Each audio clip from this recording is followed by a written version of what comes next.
মই নবনীতা মোৰ ইউটিউব চেনেললৈ আপোনালোকক স্বাগতম জনাইছোঁ। আজি মই আপোনালোকৰ কাৰণে দুটা ৰেচিপি আগবঢ়াম বুলি ভাবিছোঁ। ৰেচিপি দুটাত আছে, এটা আছে লাই শাকৰ বইল আৰু এটা আছে খৰিচাৰ লগত মাছৰ বইল। এয়া মাছৰ বইলটো মই বনাম যিহেতুকে খৰিচাৰ লগত।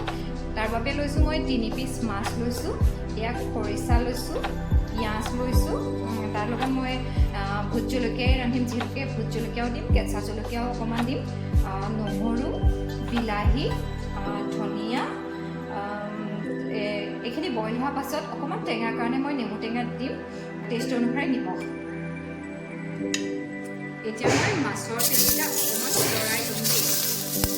আপোনালোকে ইচ্ছা কৰে বেছিকৈ কেঁচা বেয়া পায় তেন্তে আপোনালোকে অকণমান তেল দিয়া, অলপমান তেল দিব, দিয়াৰ পাছত এনেকৈ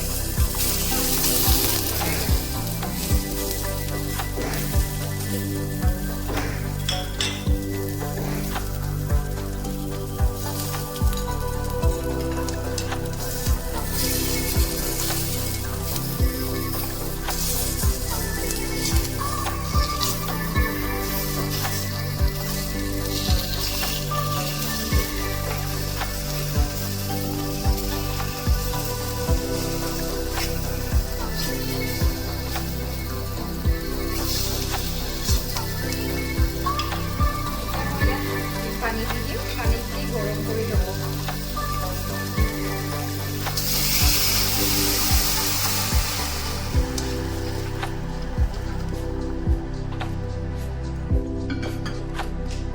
পানীখিনি দিয়াৰ পাছত মই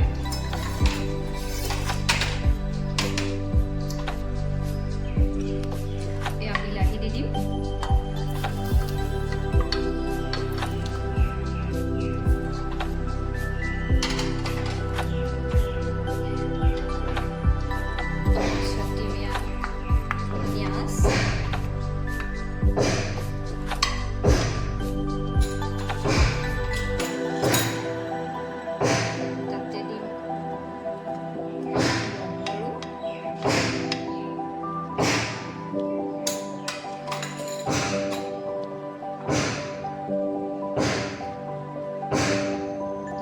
পাছত দিম। এতিয়া মই জাষ্ট অকণমান ধনিয়া দি দিছোঁ।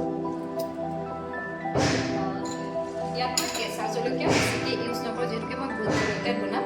এইখিনি অকণমান সিজি লওঁ, সিজাৰ পাছত মই ইয়াত খৰিচা আৰু ভোট জলকীয়াটো দি দিম, টেষ্টৰ কাৰণে নিমখ।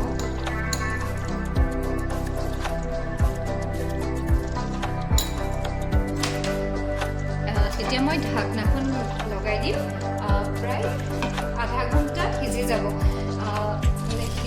চাব আপোনালোকে কিমান টাইম লাগে, মই প্ৰায় আধা ঘণ্টা সিজাম। এইফালে মোৰ মাছখিনি হৈ থাকিব, মই এইফালে লাই শাকৰ বইলটো দেখোঁ, যিহেতু আপোনালোকক মই দুটা বইল ৰেচিপি দেখাম বুলি কৈছিলোঁ। এইফালে মই লাই শাকটো আচলতে কুকাৰত বনাওঁ দেই। কুকাৰত প্ৰথমতে শাকখিনি দি লওঁ। শাক ইয়াত প্ৰায় এমুঠিতকৈ অকণমান কম লৈছোঁ দেই।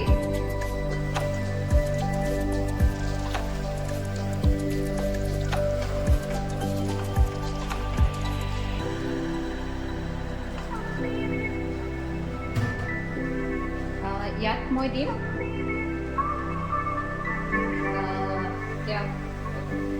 ফাৰ্ষ্টে মই পানীকণ দি লওঁ দেই।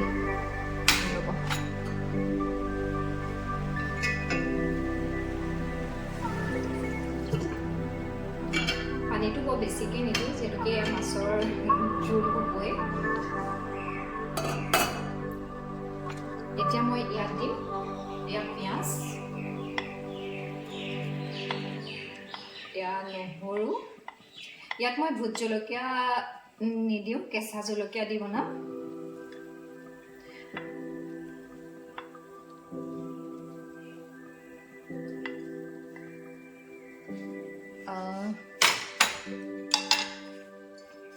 অলপ ধনিয়া দিম,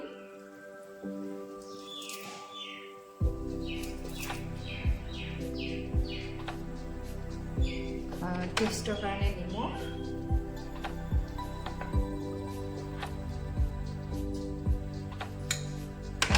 খালি ইয়াত মই অকণমান জালুকৰ গুড়া দিম। খিনি সাধাৰণ হয়, আপোনালোকে ঘৰত থকা বস্তুৱে এনেদৰে বনাব পাৰিব। এতিয়া মই ঢাকনাখন লগাই ল' ফ্লেম কৰি পেলাই এটা হুইচেল মৰাই দিম। তাৰপাছত মোৰ লাই শাকৰ বইল ৰেডি। যিহেতুকে এতিয়াতো শাকৰ ছিজন, আপোনালোকৰ প্ৰায় ঘৰে ঘৰে চাগে লাই শাক হয়ে। এনেদৰে এবাৰ বনাই খাবচোন, একো নালাগে, জাষ্ট গৰম ভাত অকণমান ল'ব, তাৰ লগত এনেকৈ লাই শাকৰ বইল এখন বনাই ল'ব, খাই চাব কেনেকুৱা লাগে। মোৰ লাই শাকৰ বইলখিনি প্ৰায় ৰেডি হৈয়ে গৈছে। হুইচেল মাৰিলে ইমান ধুনীয়া গোন্ধাইছে।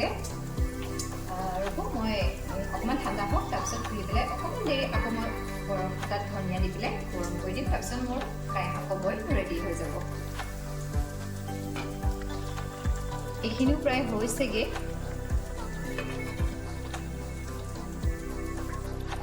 ইয়াত এতিয়া মই অলপ ধনিয়া দি 5 মিনিটমান সময়ৰ কাৰণে উতলাই দিম।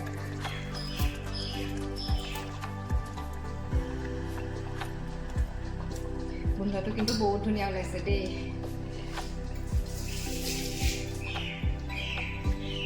এইখিনি হয় মানে মই এতিয়া মাছখিনি প্ৰায় হাফ বইল হৈয়ে গৈছে। ইয়াত মই খৰিচা দি দিম। খৰিচাটো যদি আপোনালোকে বেছিকৈ খাই ভাল পায় তেন্তে খৰিচাটো বেছিকৈও দিব পাৰে। মই 2 চামুচ খৰিচা দিছোঁ দেই। ইয়াতে দি দিম এতিয়া মই ভোট জলকীয়া।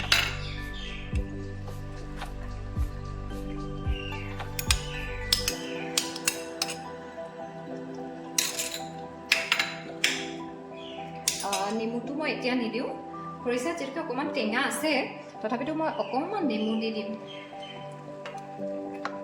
আৰু 10 মিনিটৰ পিছত ৰেডি হৈ যাব। আৰু অকণমান দেৰি কাৰণে মই সিজাই দিম। এইখিনি প্ৰায় ৰেডি হৈ গৈছে। এইখিনি এতিয়া মই কাঢ়ি লওঁ। এতিয়া মোৰ মাছখিনিও ৰেডি হৈ গৈছে। ইয়াতে মই অলপ ধনিয়া দি দিম। ইয়াত মই হালধি ইউজ নাই কৰা, হালধি ইউজ নকৰিব।